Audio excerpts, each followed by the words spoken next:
যে বোর্ডগুলো ছিল এবং সরকারের যে নিষ্ক্রিয়তা ছিল গুড গভর্নেন্স না আনার ব্যাপারে সেই নিষ্ক্রিয়তা কাজ করেছে। আমরা যখন 14টা বোর্ড চেঞ্জ করে দিলাম সেখানে একটা গুণগত পরিবর্তন এসেছে। আমরা যেটা করলাম যে লোন ক্লাসিফিকেশনের নতুন নীতিমালা করে দিলাম, এতে এনপিএল বেড়ে যাবে কিন্তু ব্যাংকগুলো দায়বদ্ধতা আর অনেক গুণ বাড়বে। আমরা বললাম যে যতদিন পর্যন্ত না non performing loan fully provision হবে একটা পয়সাও কেউ প্রফিট নিতে পারবে না, নো ডিভিডেন্ড, যতদিন পর্যন্ত না এনপিএল আছে, ক্যাপিটাল শর্টফল আছে। এটা তো আমাদের দেশে বাস্তবায়ন হয়নি এখন, এবার তো হয়েছে। ব্যাংক মালিকরা প্রচুর ঘোরাঘুরি করেছে, ধর্ণা দিয়েছে, কিন্তু আমরা তো সেখানে কোনো ছাড় দিইনি। আমরা মনে করি যে মালিকের পকেটে টাকা না দিয়ে সেটা ডিপোজিটরের স্বার্থে ব্যাংকে থাকবে, ব্যাংক শক্তিশালী হবে। এই পলিসিগুলো আমরা সঠিকভাবে কার্যকরভাবে বাস্তবায়ন যদি করতে পারি আগামীতে আরো ফুললি, আমাদের রিস্ক বেসড অ্যাসেসমেন্ট আমাদের চালু হতে যাচ্ছে, আমরা IFRS 9 চালু করতে যাচ্ছি। এগুলো যদি আমরা পুরোপুরি ভাবে করতে পারি বাংলাদেশের ব্যাংকিং খাতের গুণগত মান আমরা আন্তর্জাতিক পর্যায়ে নিয়ে যেতে পারব।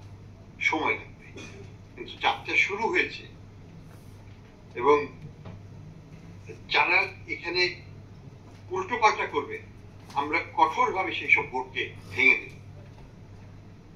আমরা সুশাসন প্রতিষ্ঠা করে ছাড়ব। ব্যাংককে ঘুরে দাঁড়াতেই হবে, ইফ অ্যান্ড বাট করে কিছু নাই। দ্বিতীয়ত হচ্ছে আমরা ব্যাংক রেজলিউশন আইনটা তো করেছি, আপনারা দেখেছেন, আপনারা এটা নিয়ে দেখছেন তাহলে কি করেছেন, যে আইনে প্রচুর ক্ষমতা বাংলাদেশ ব্যাংককে দেওয়া হয়েছে। আমরা এটাকে সঠিকভাবে ব্যবহার করব। যদি কোনো ব্যাংকের শর্টফল থাকে, তাদের থাকবে, আমরা তাদেরকে মার্জার করবো, অ্যাকুইজিশন করবো, নিয়ে নেব, আমরা তাদের লিকুইডেট করবো, যাই যেটা করা প্রয়োজন সেইভাবে আমরা আগাবো বাস্তবসম্মত হবে। কিন্তু ডিপোজিটরের স্বার্থ আমরা অক্ষুণ্ণ রাখবো। ডিপোজিটরের কোনো ভয়ের কোনো কারণ নাই, বাংলাদেশ ব্যাংক তাদের সাথে আছে। আমরা মনে করি যে আমরা দুর্বল ব্যাংকগুলোকে সবল করব, সেখানে ডিপোজিটরের ভয় পাওয়ার কিছু নেই।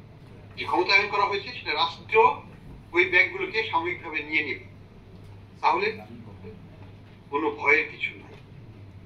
কোনো ডিপোজিটর টাকা হারাবেন, ভয় পাওয়ার কিছু নেই। ব্যাংকগুলো আরো ভালো হবে, আর আপনারা যেখানে আছেন সেখানেই থাকুন, দুর্বল ব্যাংক হলেও সেখানেই থাকুন। এই মুহূর্তে আমরা আপনাদের সাথে আছি। ব্যাংকগুলো ঘুরে দাঁড়াবে।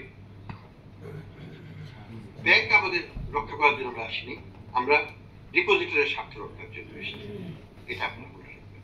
সেইভাবেই আমরা কার্যপ্রণালী করবো এবং সেই কারণেই আমরা আত্মবিশ্বাসী যে আমাদের ব্যাংকিং খাত ঘুরে দাঁড়াতে পারত।